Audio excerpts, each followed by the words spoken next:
dont Albert Ier de Monaco a cette idée de lancer ces flotteurs, on connaît la géographie générale du monde, on connaît les continents, on connaît les profondeurs océanographiques vers les côtes, mais on n'en sait pas beaucoup plus.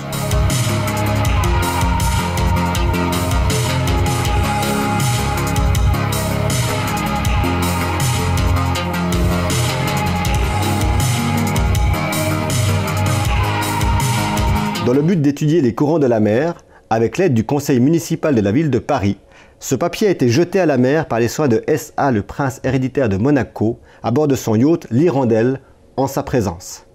Toute personne qui trouvera ce papier est priée de la faire parvenir aux autorités de son pays pour être transmis au gouvernement français en indiquant avec le plus de détails possible le lieu, la date et les circonstances où ce papier a été retrouvé, signé Albert, prince héréditaire de Monaco, G. Pouchet, professeur du Muséum de Paris. Des gens qui n'ont aucune idée de qui est Albert Ier de Monaco, peut-être même qui ne connaissent pas la France, vont avoir ce réflexe de lire le message qui se trouve à l'intérieur des flotteurs,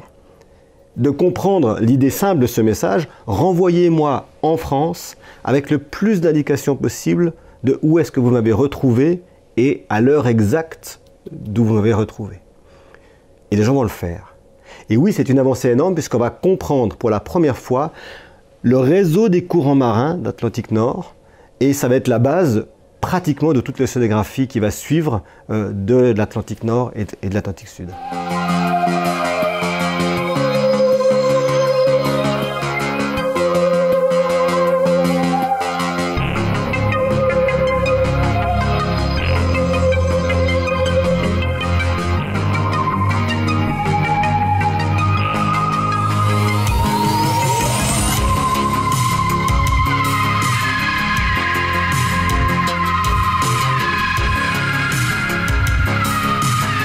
Ces flotteurs, ils disent une chose toute simple sur Albert Ier de Monaco, ils disent que c'est quelqu'un qui avait cette capacité de vision,